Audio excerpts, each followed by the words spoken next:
There comes one game every console generation for each console that defines the console and makes that console a must-buy. For Xbox, that game is Halo. For the Wii, that game is Mario.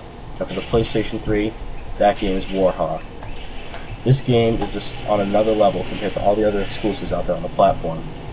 Blows away Killzone, Resistance, and Uncharted. And while those are all great games, this is definitely my favorite game on the platform.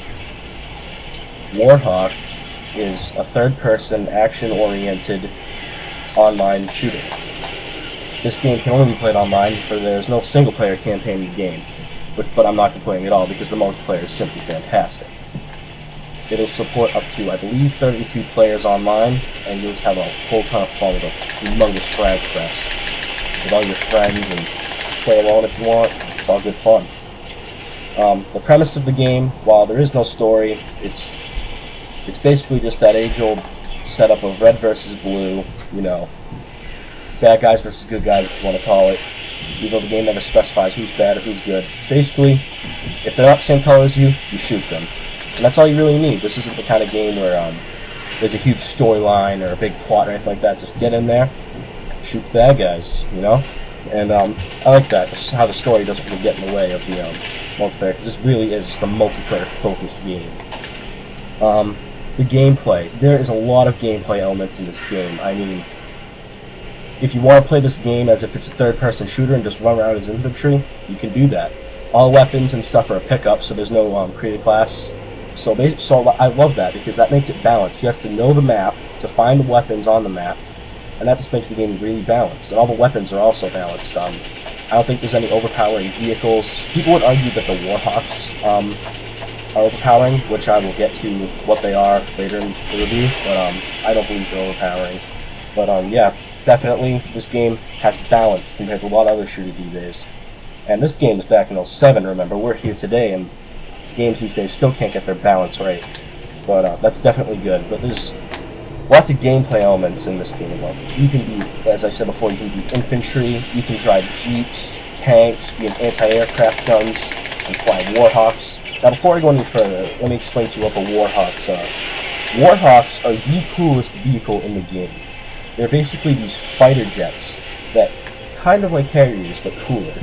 Like these fighter jets that fly through the air, they can turn on a dime, they have miniguns, and you can pick up different missiles as pickups and power-ups, stuff like that.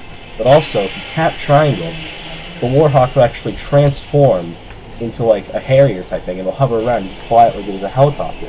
And this is really cool, because at certain points of the game you're going to want to slow down, suppress an area on the ground, or take out a tank or some infantry, and you can do that. But at this time then, the Warhawks are very prone to being taken down by homing missiles, because the RPG in this game is a homing missile, and so are a lot of the anti-aircraft batteries. They're homing missiles, so that's when you're very prone. When you're flying, you go wicked fast, you're wicked maneuverable, and you can turn on a dime, and it's just wicked fun to have dogfights in the air. And then down below, see little specks, ants, and people just having ground battles. There's basically I think there's 5 game types, but I've never played all 5 because mainly the community doesn't play all 5. Mainly they just play 3. They play Team Deathmatch, Deathmatch, and Capture the Flag. My favorite game mode is Capture the Flag because it's just like what any other Capture the Flag is. Go to the enemy's base, grab their flag, and bring it back to your base in one piece. What makes this game more balanced is that you can't actually fly Warhawks when you have the flag, so you can't just fly away after you've gotten the flag. You can drive jeeps and stuff like that, but that's not nearly as fast as a getaway as flying the Warhawk. Also in this game, there are zones that you can capture, kind of like in Star Wars Battlefront, where you capture the command posts. These serve as spawn points where vehicles and power-ups and guns will spawn up for you. So be sure while you're playing the game to also keep track of what zones your team has, basically spawn points, because if you die, you don't want to have to trek all the way across the map just to get back into the battle, so it's definitely a nice little feature they have.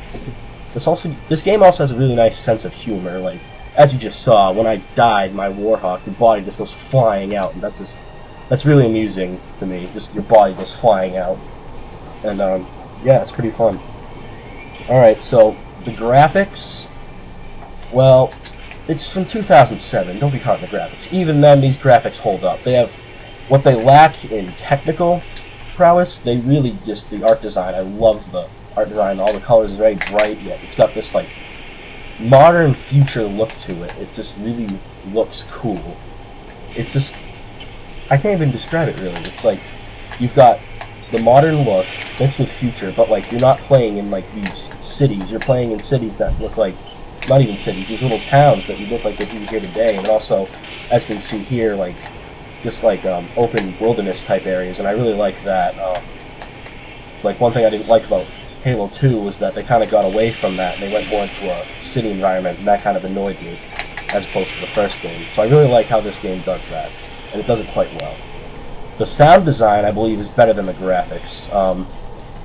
Especially the sounds the Warhawks make. Like when you're on the ground and a Warhawk just flies overhead and you hear that whooshing sound, it's just awesome. When you're flying it, it also makes really great sound. All the gun sounds sound great. The explosions sound great. I love the explosions in this game. They're just ridiculous, over-the-top, crazy explosions. I love it. But yeah, this game definitely scores high in the graphics and the sound, especially the sound, because we can't go too high on the graphics considering this game was back in 2007. Also, a lot of people still play this game. As of May 2010, you can still find a ton of full games, so definitely pick this game up. At a modest price point, by the way, you can find this game for around $10 at GameStop used, or even cheaper if you look online probably.